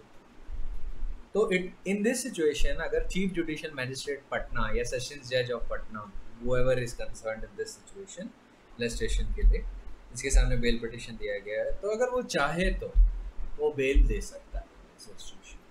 ठीक है, नॉन बेलेबल ऑफेंस का मतलब ये नहीं कि बेल नहीं मिल सकती। नॉन बेलेबल ऑफेंस का मतलब ये है कि now it's a discretionary power of the जज। बेलेबल ऑफेंस में बेल राइट होता है, नॉन बेलेबल ऑफेंस में जज का डिस्क्रिशन चलता है कि बेल पे रिहा करें या ना रिहा करें फॉर अ टेम्परेरी पीरियड या till the conclusion of the trial. वो पूरी तरीके से कोर्ट का डिस्क्रिशन है। बेल ध्यान रखिएगा, तो छोटे में बता दूं, मेरिट्स पे दी जाती है, ये वाली बेल मेरिट्स पे दी जाती है। अभी तक आपने स्टैट्यूटरी बेल का देखा होगा, जो 167 में स्टैट्यूटरी बेल मेरिट्स पे नहीं दी जाती, पर ये जो बेल है, जो ट्रांजिट बेल है, इसको ट्रांजिट बेल कहते हैं, क्योंकि उस एरिया का जज दे रहा है ना, जो ट्राई नहीं करेगा वो ए तो अरेस्ट करके वापस दिल्ली लाया जाएगा। तो प्रॉपर बेल एप्लीकेशन कहाँ फाइल होनी चाहिए? दिल्ली की कोर्ट में। जब वो दिल्ली में प्रेजेंट किया जाएगा, रोहिणी कोर्ट में, मेरे सामने, लेकिन उसने बेल कहाँ पे प्रेजेंट किया है, बेल पिटीशन कहाँ पे प्रेजेंट किया? उसी एरिया में जहाँ पे वो अरेस्ट हुआ है, फॉर आर इलस्ट्रेशन से पटना में। तो वहाँ पे जब वो वहाँ का सेशन जज या सीजेएम बेल लेता है तो उसको ट्रांजिट बेल कहा जाएगा। और ट्रांजिट बेल में ये होता है कि ये लिमिटेड पीरियड के लिए तो होती है, बहुत ज़्यादा लंबे पीरियड के लिए नहीं होती है, और सिर्फ इतने ही पीरियड के लिए रखनी चाहिए कि जितने में आप मेरी कोर्ट के सामने आके बेल पिटिशन प्रेजेंट कर पाओ और मैं उसे मेरिट पे ग्रांट करूं। क्योंकि देखिए, जिस कोर्ट के सामने आपने पिटिशन प्रेजेंट किया है, जैसे कि हमारे रजिस्ट्रेशन में ए ने पटना की कोर्ट में प्रेजेंट किया है, तो उसको पूरे फैक्ट्स नहीं पता है, पूरा मटेरियल और रिकॉर्ड नहीं पता है। I am in a better position to appreciate these facts. हालांकि मटेरियल हमें फॉरवर्ड करना होता है at the time of the warrant and all these things. लेकिन अगर आप मान लीजिए कि ट्रांजिट बेल अगर दी जाती है तो कोर्ट उसे क्यों लिमिटेड टाइम पे देता है? क्योंकि उसको पता है इन प्रिंसिपल कि we do not know all the facts of this case, और वो बहुत इम्प्रॉपर होगा अगर हम यहीं से बेल ग्रांट करते हैं। तो committee of the judicial institutions में एक प्रिंसिपल है जो कहता है कि transit bail should be for a limited period of time, और ये अब एक तरीके से हाई कोर्ट्स ने रूल भी एस्टैब्लिश कर दिया। इस पर मैं अभी आऊँगा, इस पर केस है बहुत इंपॉर्टेंट। तो बेसिकली ट्रांजिट बेल ये होती है जब उस एरिया का, जो किसी दूसरे एरिया का जुडिशियल अथॉरिटी जब बेल ग्रांट करता है जहाँ पे अरेस्ट कॉज हुई है, तो उसे ट्रांजिट बेल कहते हैं। ठीक है, तो ट्रांजिट बेल कहाँ होती है? सेक्शन 81 के प्रोवाइजो, उसके सेकंड प्रोवाइजो में है। ये भी बात याद रखिएगा। ये लिमिटेड पीरियड के लिए होती है, ये भी बात याद रखिएगा। जब हम लोग बेल से डील करेंगे तो हम लोग बहुत एलैबोरेशन इस पर करेंगे, बेल में क्या होता है, क्या मेरिट्स कंसिडर की जाएंगी, क्या मेरिट्स कंसिडर नहीं की जाएंगी, वो सारी बातें होंगी। लेकिन अभी के लिए आपको ये जानना ज़रूरी है कि जो ट्रांजिट बेल है ये लिमिटेड पीरियड ऑफ टाइम के लिए होती है। तो हमारे रजिस्ट्रेशन में जो पटना का सेशन जज या सीजेएम अगर बेल दे रहा है इस केस में, ऐसे वारंट में जो अरेस्ट डायरेक्ट करता है और सिक्योरिटी लेने की बात भी नहीं करता है एंड नॉन बेलेबल ऑफेंस, तो उस केस में दिस जो बेल ग्रांट हो रही है वो लिमिटेड पीरियड के लिए होगी, और वो होगा कि हम आपको 1 हफ्ते के लिए बेल ग्रांट करते हैं। इतने टाइम में आप दिल्ली की कोर्ट रोहिणी में जिसने वारंट इशू किया है उसके सामने एक प्रॉपर बेल एप्लीकेशन प्रेजेंट करिए, और 1 हफ्ते बाद हमारा ऑर्डर एक्सपायर हो जाएगा। एंड अगर आप तब तक बेल नहीं ले पाए तो you will be taken into custody and be imprisoned और रिमांडेड, व्हाटएवर द केस में बी। तो ऐसे केस में ये सबसे इम्पोर्टेंट बात याद रखने वाली है आपको। मैं बार बार रिटेरेट कर रहा हूँ, वो इसलिए रिटेरेट कर रहा हूँ because I want to home in this point कि ट्रांजिट बेल जो दी जाती है वो लिमिटेड टाइम के लिए होती है, वो कभी भी रेगुलर बेल की तरह नहीं देनी चाहिए। अभी तो खैर इस पर सुप्रीम कोर्ट का कोई अथॉरिटिव प्रोनाउंसमेंट नहीं है, तो जब तक आ नहीं जाता तब तक जो हाई कोर्ट के जजमेंट्स हैं दैट विल सफाइस। और मेजॉरिटी हाई कोर्ट्स का व्यू मैं आपको बताऊंगा। इसमें दिल्ली हाई कोर्ट का व्यू सबसे प्राइमेसी इसलिए रखता है क्योंकि it follows actually the view of the majority. कुछ कोर्ट्स हैं जिनका व्यू थोड़ा अलग है, लेकिन मेजॉरिटी का व्यू यही है कि transit bail limited period of time के लिए होना चाहिए। डायरेक्टली कोई सुप्रीम कोर्ट का प्रोनाउंसमेंट नहीं है इस पर, वरना मैं सुप्रीम कोर्ट का जजमेंट ही दे देता इस पॉइंट पर। So going further, nothing in this section shall be deemed to prevent an police officer from taking security under section 71। तो ये जो सबसेक्शन 2 है 81 का, वो ये कहता है कि ये अगर ऑफेंस अवेलेबल है या सिक्योरिटी के लिए प्रोवाइड करता है और दूसरे एरिया में अरेस्ट कैरी आउट हुई है, मतलब जिस कोर्ट ने वारंट ऑफ अरेस्ट जारी किया है उसके लोकल जुरिडिक्शन में किसी और एरिया में अरेस्ट कैरी आउट हुई है, तो उस केस में तो ये 3 अथॉरिटीज़ भी ले सकती हैं। और जो पुलिस ऑफिसर की इंडिपेंडेंट पावर है सेक्शन 71 में, अगर वारंट अवेलेबल है तो वो खुद भी ले सकता है। इसीलिए नथिंग है, ये नथिंग से शुरू हुआ है। Nothing is a saving clause and that is why it has started with the word nothing. वो यही बता रहे हैं कि पुलिस ऑफिस, इसका मतलब ये नहीं है कि दूसरे एरिया में जाएंगे तो यही 3 अथॉरिटीज़ ले सकती हैं, executive magistrate, district superintendent of police या कमिश्नर, ये वो भी ले सकता है, पुलिस ऑफिसर भी, under section 71, if the warrant is bailable. ठीक है, वो बात कर रहा है। और अगर ऑफेंस बेलेबल है तो ये तीन authorities again they can take that securities. और नॉन बेलेबल है तो ट्रांजिट बेल दी जाएगी। जैसे हमारे एग्जांपल में 456 का हमने आईपीसी का हमने इलस्ट्रेशन एग्जामिन किया था, इमेजिन किया था ये के लिए नॉन बेलेबल ऑफेंस है। और अगर यहाँ पे ट्रांजिट बेल देता है पटना का सेशन जज तो वो लिमिटेड पीरियड ऑफ टाइम के लिए होगा। जनरली अभी यही ध्यान रखिए। अब मैं आपको कुछ ऐसी केस पॉइंट्स बताता हूँ जो सीआरपीसी में नहीं है पर सुप्रीम कोर्ट ने बाय लॉ एस्टेब्लिश किए हैं। तो वारंट में सुप्रीम कोर्ट ने एक्चुअली ये बात बोली है कि रिक्वायरमेंट ऑफ एज, जब भी वारंट कोई भी इशू किया जाता है डिटेंशन के लिए, देखिए वारंट अलग अलग तरीके के होते हैं। एक तो वारंट ऑफ अरेस्ट होता है, एक होता है आपका वारंट फॉर डिटेंशन या warrant for committal inside the jail custody. तो जो वारंट होती है ना, ये अथॉरिटी होती है। वारंट का अगर आप एक डेफिनेशन चाहते हैं तो मैं बता देता हूँ।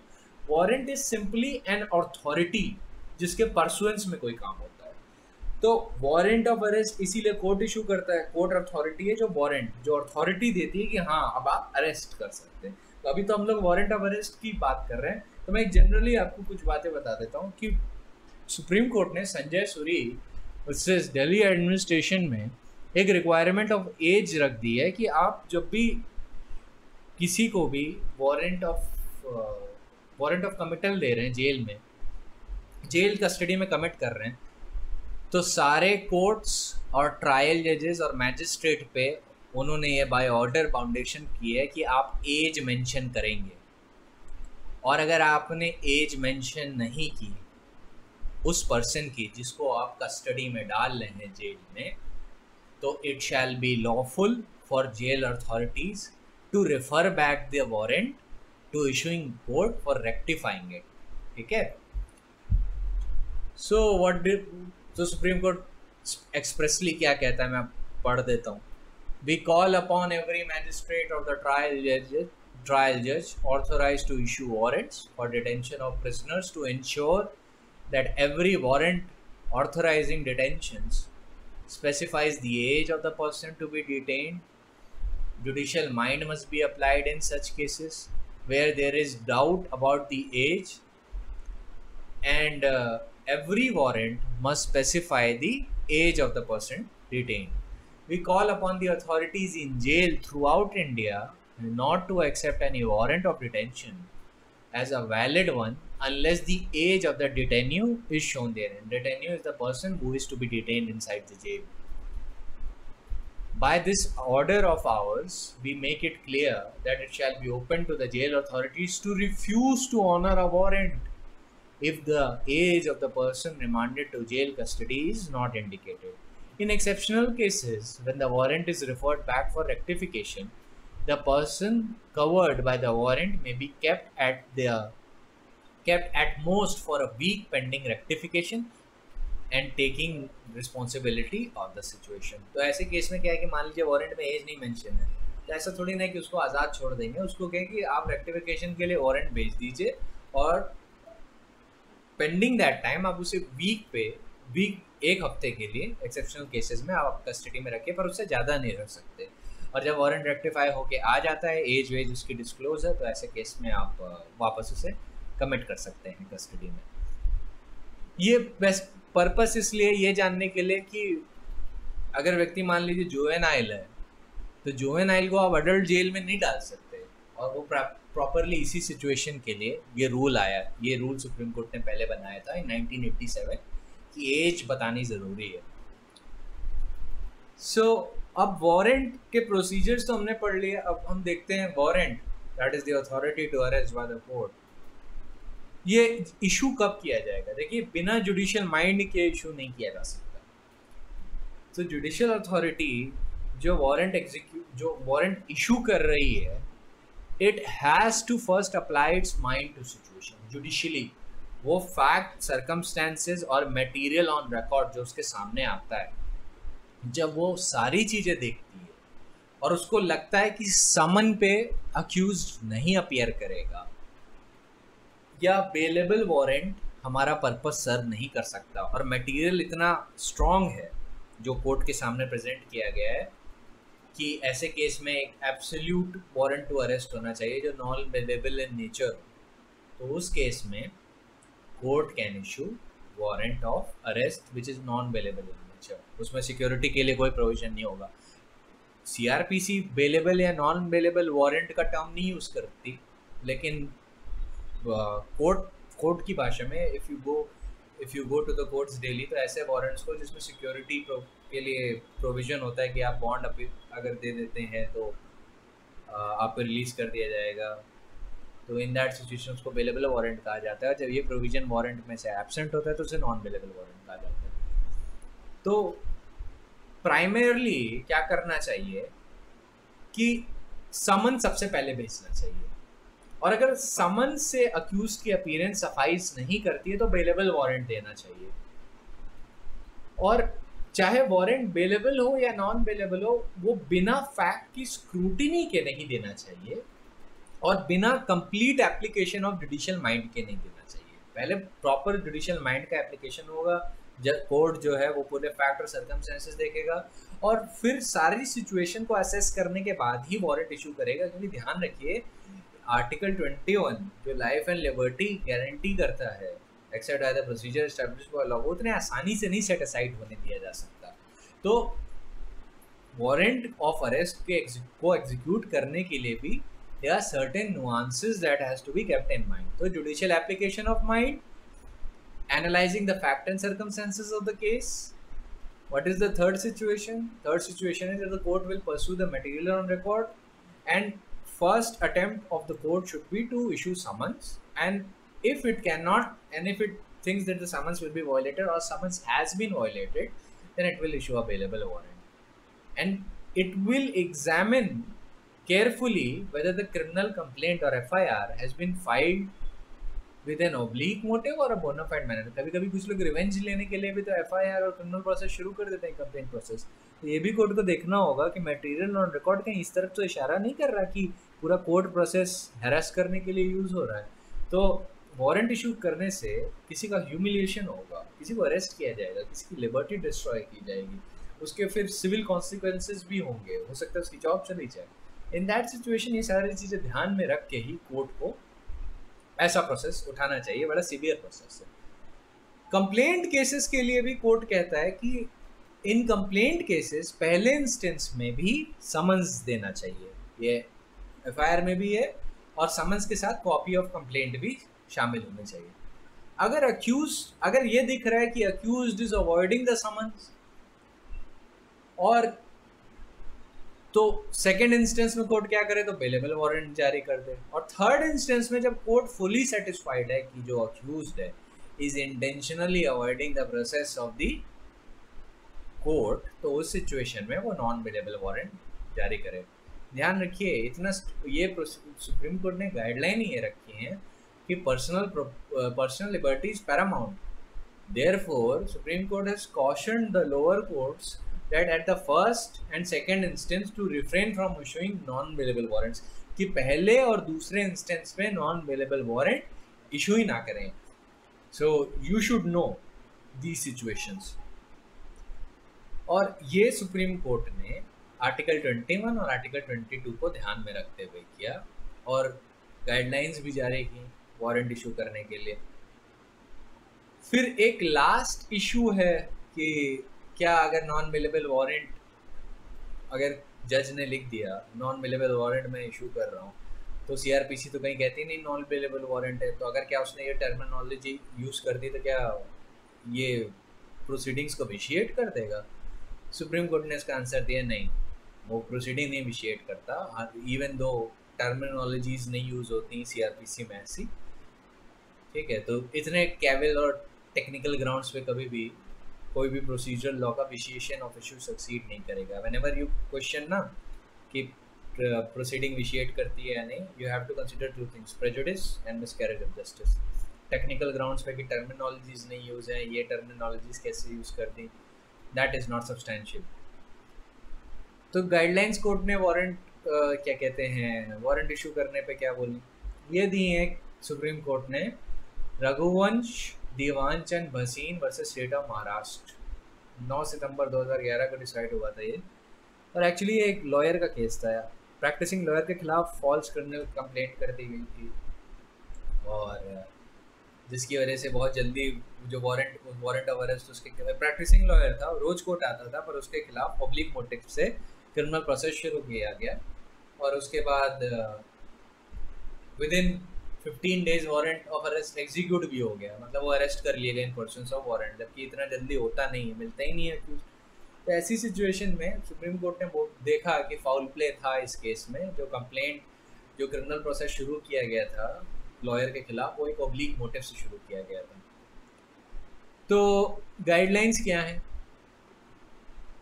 नॉन बेलेबल वारंट्स को इशू करने के लिए? पहली बात तो all the High court shell ensure that the subordinate court use printed and machined number form number 2 for issuing the warrant of arrest. मतलब एक प्रिंटेड फॉर्म रखें of form number 2। Form number 2 किसका? CRPC का। और ये high courts पे उन्होंने बोला है कि सारे हाई कोर्ट से इंश्योर करेंगे कि ये जो प्रिंटेड फॉर्म का जो फॉर्मेट है ये उनके पास अवेलेबल रहे, अपना मन मर्जी की चीज़ें ना बनाएं और बाकायदा स्क्रैच से ना लिखें। Form number 2 of the CRPC में आप देख लीजिएगा कि क्या होता है कि अवेलेबल वारंट में होता है और उसमें सिक्योरिटी कैसे ली जाती है, वो सारा उसमें लिखा हुआ है। Form number 2 is basically for warrant of arrest under section 70। ठीक है, उसमें एक बेसिकली एक चीज़ मेंशन होती है, वेयर एज आप name of the accused mention करते हैं, address, you stand charge with the offence of whatever name the offense and hereby directed to arrest the said person and to produce him before me herein fail not। ये सारी चीज़ें लिखी होती हैं। तो आप फॉर्म नंबर 2 एक बार देख लीजिएगा।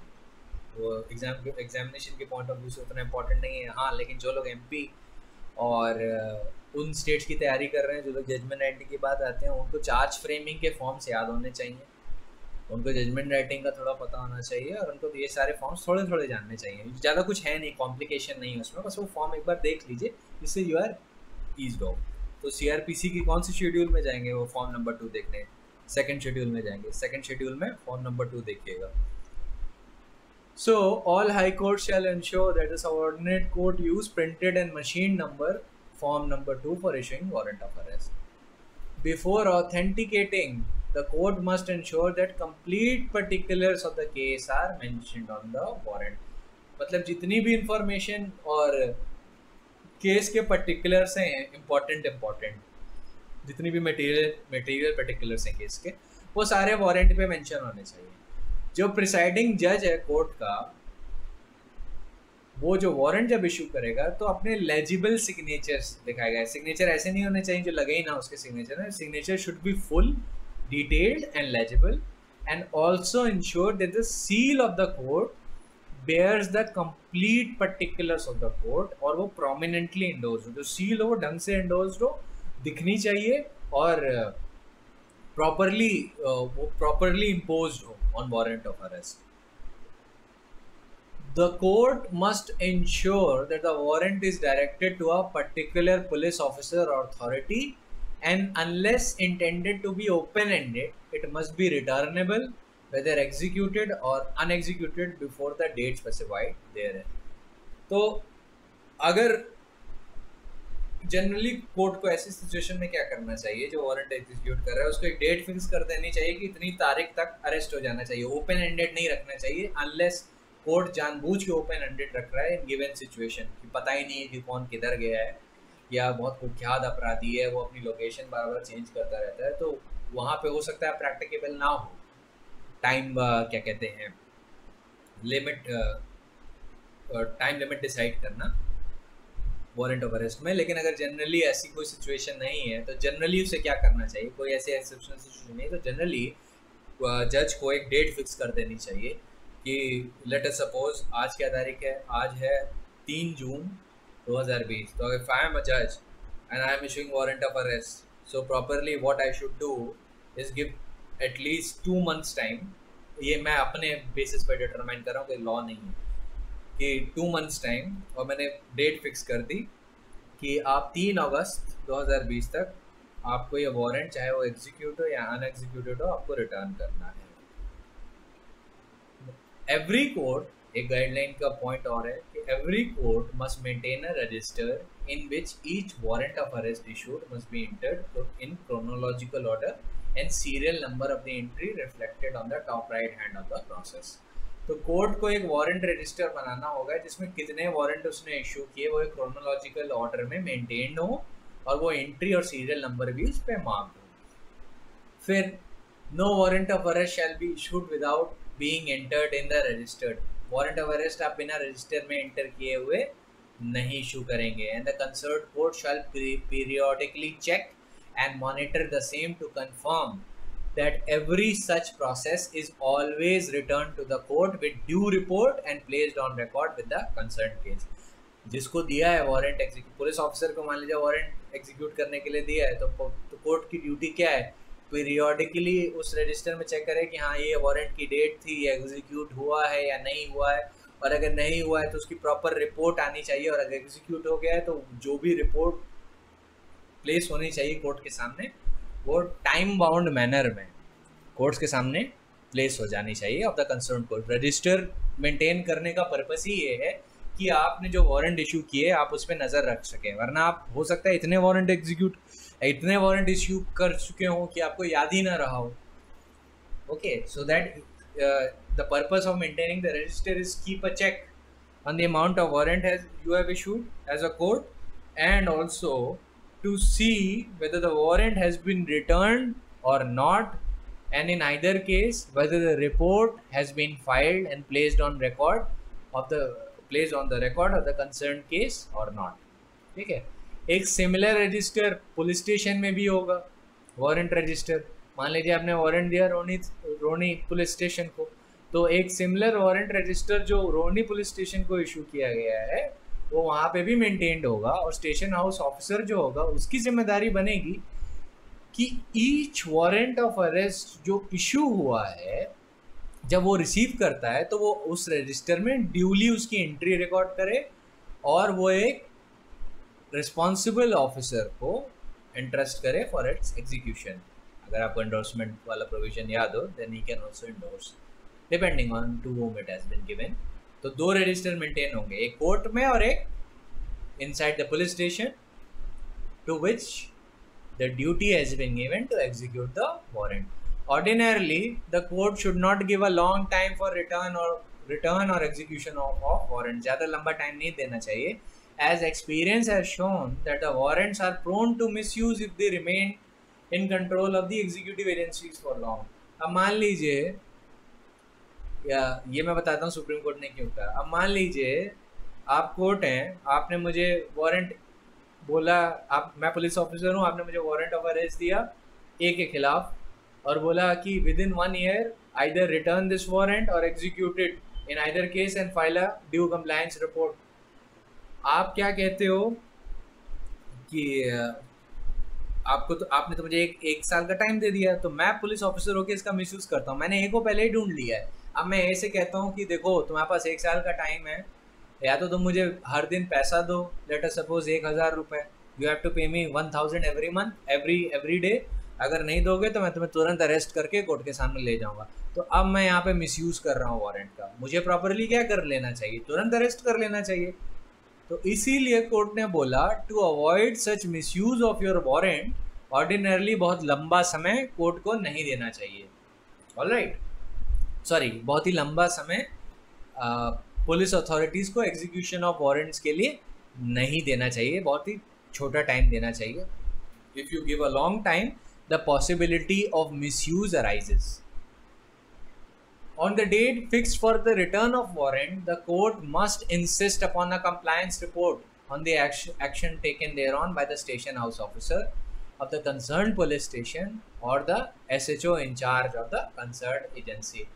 तो जो डेट फिक्स्ड है वारंट में, मान लीजिए 1 महीने के बाद की डेट दी थी, तो जो भी डेट आपने वारंट पे फिक्स की है तो उस 1 महीने के अंदर या उस डेट पे कंप्लायंस रिपोर्ट फाइल हो जानी चाहिए कोर्ट के सामने। और जो रिपोर्ट होगी उस वारंट पे कि वो एग्जीक्यूट हुआ नहीं हुआ या क्या सिचुएशन है, वो क्लियर, कोजेंट और लेजिबल हैंड राइटिंग में होगी. It should be duly forwarded by a superior police officer. तो मान लीजिए एसएचओ को दिया है तो एसएचओ से superior officer deputy superintendent of police हुआ, तो उसी सुपीरियर पुलिस ऑफिसर पे depending on the rules framed by the government of the state उसके थ्रू फॉरवर्ड होगी कोर्ट में, so as to facilitate fixing of responsibility in case of misuse. ये देखने के लिए कि अगर मिसयूज हो रहा है तो देखें कि किसकी रिस्पॉन्सिबिलिटी है. That is why a clear cogent compliance report should be filed through a superior officer to the court. और compliance report कौन बनाएगा?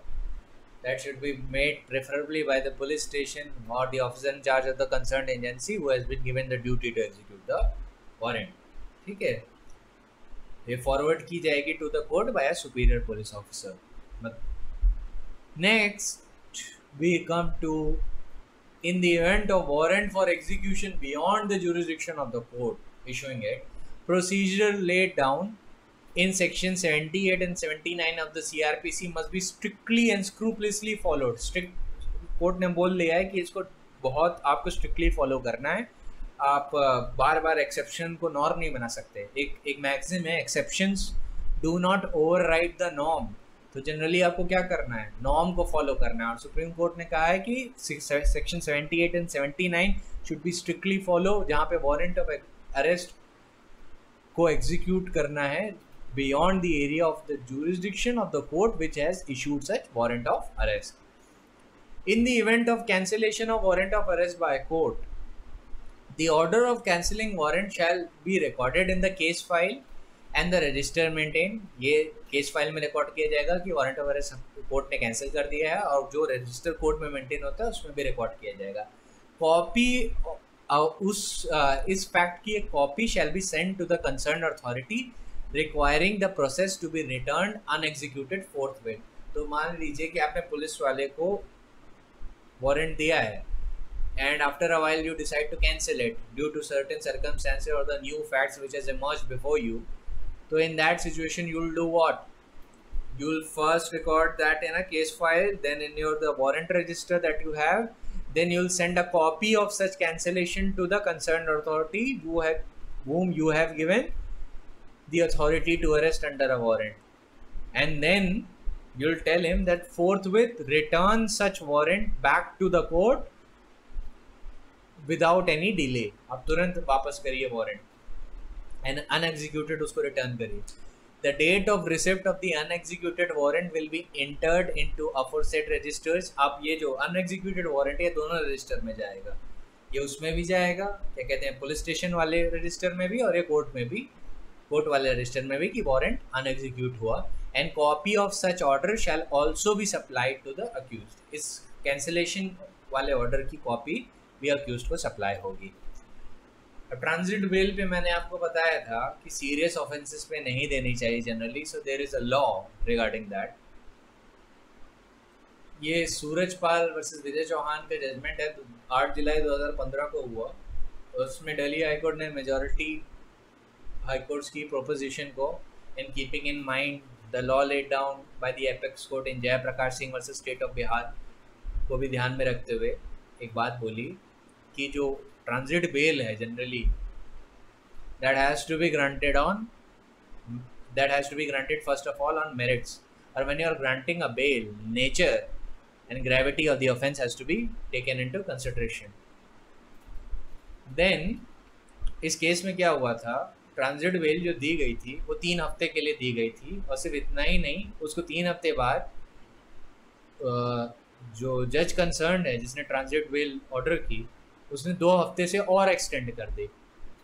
तो granting transit bail for such a long period amounted to virtually granted pre arrest bail. इतने लंबे time के लिए bell क्या कहते हैं, ट्रांजिट बेल देने से वर्चुअली ये हो गया कि प्री अरेस्ट बेल की तरह है. और जिस सेशन जज ने, एडिशनल सेशन जज ने यह ऑर्डर दिया था, he was severely criticise for it. Delhi का ही सेशन जज था और जो केस था वो था यूपी का. तो दिल्ली के एडिशनल सेशन जज ने जब ट्रांजिट बेल दी थी 3 हफ्ते के लिए, फिर 2 हफ्ते से उसे आगे एक्सटेंड भी किया था. He was severely reprimanded by the Delhi high Court In fact, Delhi High Court went to the extent of saying that the judge concerned does not even have the elementary knowledge of the criminal law. बहुत criticize किया था जज को. In fact, he also referred to him back to him to DJS Academy and said कि फिर से CRPC पढ़ो. So, coming back to the case, the nature and gravity of the offence was not considered by the judge who granted the transit bail, and the discretion to grant transit bail has been exercised in the most inappropriate manner by the learned additional session judge, which needs to be deprecated. तो जो accused था वो UP की sessions court में regular bell के लिए उसने apply किया था, पर वो रिफ्यूज़ हो गई थी, तो उसने ट्रांजिट बेल के लिए अप्लाई किया था. केस उस पर लगा था 304B का, डाउरी डेथ का. तो ये सीवियर ऑफेंस है, और जनरली रूल क्या है, सीवियर ऑफेंसेस में आपको ट्रांजिट बेल नहीं ग्रांट करनी चाहिए. तो dowry death is a very severe offence and generally transit bail has not to be granted on these things. और दिल्ली के एडिशनल सेशन जज ने सिर्फ ट्रांजिट बेल दी ही नहीं थी, वो बहुत लंबे टाइम के लिए दी थी, जबकि ट्रांजिट बेल बहुत छोटे पीरियड के लिए होती है, इतने लंबे टाइम के लिए नहीं होती. और लंबे टाइम तो दी ही, साथ में 2 हफ्ते और एक्सटेंड कर दिया. तो that was deprecated by the High Court. The High Court was very angry with this. फिर गोइंग फर्दर, फैक्ट्स पे ये आया दिल्ली हाई कोर्ट के सामने कि सेशंस कोर्ट की यूपी ने जो रेगुलर बेल एप्लीकेशन थी वो रिजेक्ट कर दी थी, और अक्यूज्ड ने एडिशनल सेशन जज दिल्ली से क्या क्या ट्रांजिट बेल मांगी थी, क्योंकि वो दिल्ली का रेसिडेंट था तो यहीं पे अरेस्ट हो रहा था. तो उसने ट्रांजिट बेल ये क्या मांगी कि मुझे हाई कोर्ट ऑफ इलाहाबाद में बेल पिटीशन प्रेजेंट करना है, तो उसके लिए मुझे बेल दे दीजिए तब तक टाइम के लिए. तो दिल्ली हाई कोर्ट को जहाँ तक मुझे लगता है इस केस में फाउल प्ले भी दिखा था. ये हो सकता है there is something else going on here and the transit bail has been granted with oblique motive, क्योंकि लॉ का एक सर्टेनिटी ये है कि ट्रांजिट बेल आप लंबे टाइम के लिए नहीं दे सकते, लंबे टाइम के लिए भी दी गई है और फिर एक्सटेंड भी की गई है. तो Delhi high court found some foul play along with total ignorance of law by the learned additional district and session जज ऑल्सो. फिर Delhi high court reiterated in this case कि transit bail has to be for a very limited period of time, and generally in the case of severe offences it isn't to be granted at all. severe offences के case में तो transit bail देनी ही नहीं चाहिए. So keep all this in mind कि transit bail का law क्या है. जनरली आप severe offences में नहीं दे सकते, अगर देंगे तो आप बहुत लिमिटेड पीरियड ऑफ टाइम के लिए देंगे. ट्रांजिट बेल कभी भी महीने भर के लिए या उससे ज़्यादा के लिए नहीं हो सकती. ट्रांजिट बेल जनरली 1-2 हफ्ते, ज़्यादा से ज़्यादा हफ्ता 10 दिन के लिए होनी चाहिए. ये I am making a number, लेकिन ये फैक्ट ऑफ सर्कमस्टेंसेस पे डिटरमाइन होगा कि नंबर कितना होना चाहिए. लेकिन generally transit bail should be for a very very short duration. और प्रॉपर प्रोसीजर क्या है कि जो अक्यूज पर्सन ट्रांजिट बेल के लिए अप्लाई कर रहा है उसको प्रॉपर बेल एप्लीकेशन उस कोर्ट में अप्लाई करनी चाहिए जिसने वारंट ऑफ अरेस्ट इशू किया है. उसी कोर्ट में या उसके जुरिस्डिक्शन में ही सुपीरियर कोर्ट में, मान लीजिए वारंट ऑफ अरेस्ट मैजिस्ट्रेट की कोर्ट ने जारी किया है तो आप सेशंस कोर्ट में बेल एप्लीकेशन अप्लाई करो या हाई कोर्ट में अप्लाई करो, लेकिन उसी के जुरिस्डिक्शन में करो जिस कोर्ट ने वारंट ऑफ अरेस्ट जारी किया है. नॉट जनरली उस कोर्ट में नहीं होना चाहिए जहाँ पे you have been arrested in pursuance of such warrant to arrest, क्योंकि दूसरे कोर्ट के पास जिसने वारंट ऑफ अरेस्ट इशू किया है they have more complete knowledge about the facts of the case. इसीलिए ये सारी चीज़ें कोर्ट्स ने हेल्ड की हैं. And this is the norm everywhere, चाहे आप दिल्ली जाएँ, बिहार जाएँ या किसी भी और स्टेट में जाएँ, ज़्यादातर कोर्ट्स में this is the rule. The transit bail in severe offence is generally not to be granted, and if the offense is not so severe, then if at all it has been granted, it has to be granted for a limited period of time. And while granting transit bail after perusing the material on record, the nature and gravity of the offense also has to be taken into account. ठीक है, so you can always cite Delhi High Court judgment Suraj Pal versus Vijay Singh Chauhan judgment in support of these conclusion. So this will help you a lot. So आज के लिए तो time ख़त्म हो गया. So tomorrow we'll deal with the proclamation for the person absconding. जाते जाते मैं आपको एक बात बोल देता हूँ कि वारंट, जैसे मैंने आपको समन्स का बताया था कि समन्स को कौन से आईपीसी के प्रोविजंस के साथ पढ़ेंगे। जो वारंट ऑफ अरेस्ट का प्रोविजन है ना, you have to read it with section 221, 222, 223 and 225A of the Indian penal code. इसके साथ पढ़ा जाता है इसको, ठीक है। ये इस सिचुएशन का है व्हेन द पब्लिक सर्वेंट, मान लीजिए वारंट एग्जीक्यूट ना करे, जिसकी ड्यूटी है अप्रीहेंड करना, या एग्जीक्यूट करके छोड़ दे, तो ऐसे सिचुएशन में क्या करेगा। और भी प्रोविजन है, ये तो मैं पब्लिक सर्वेंट्स को लेके स्पेसिफिकली बता रहा हूँ। अगर कोई पर्सन रेजिस्ट करता है, ऑब्स्ट्रक्शन करता है लॉफुल एप्रीहेंशन का, तो 225 है उस पर, ठीक है। और इफ द पर्सन स्पेसिफिकली अपने लॉफुल एप्रीहेंशन से रेजिस्ट करता है, 224 भी है। So you have to read it with provision from 221 to, I think so कि ये होगा आपका 225B तक का, ठीक है। सो ऑलवेज कीप इन माइंड। तो जरूरी नहीं हो वारंट टू अरेस्ट ही हो, वो वारंट ऑफ कमिटल भी हो सकता है, किसी भी टाइप के वारंट का। So you have to read it with that. Public servants को लेके specially, if let's suppose a public servant to whom the duty of executing the warrant has been given does not omits to apprehend intentionally, जानबूझ के नहीं arrest करता, तो what will you do in this case? So IPC का section 221, 222, 223 and 225A has to be borne in mind always, ठीक है। So tomorrow we'll deal with the rest of the provisions. When we are done with the simplest provisions of the case law, then tomorrow we'll deal with section 91, proclamation and attachment, 95, general search warrant, etc. And I think the miscellaneous provision, and section 102 of the CRPC, which is very important. Mostly we'll complete it by tomorrow, and after that, when we are done with the miscellaneous provisions of the CRPC, we'll go straight forward to the chapter of bail. It will be a long topic. These are very short topics, but bail will be a long topic. It will take longer. It has way more nuance. Transit bail में तो थोड़ा थोड़ा आपको पता चल गया होगा कि बेल मेरिट पे होती है, बेल मेरिट पे ग्रांट होगी, पर ध्यान रखें 167 में जो डिफॉल्ट बेल है वो मेरिट पे ग्रांट नहीं होती है। वो अगर 60 या 90 डेज एज द केस में भी एक्सपायर कर गया, then it has to be granted, उसमें मेरिट नहीं देखी जाएगी। But in every other provision, the merit has to be taken into account. Regular bail applications may, even in the transit bail application, merit has to be taken into account. So I'll elaborate on the bail provisions जब bail का chapter आएगा, so you wait for it. I think we should be able to start it this week only. Or tomorrow first we'll deal with the rest of the miscellaneous provisions of the CRPC. Okay, to see you tomorrow.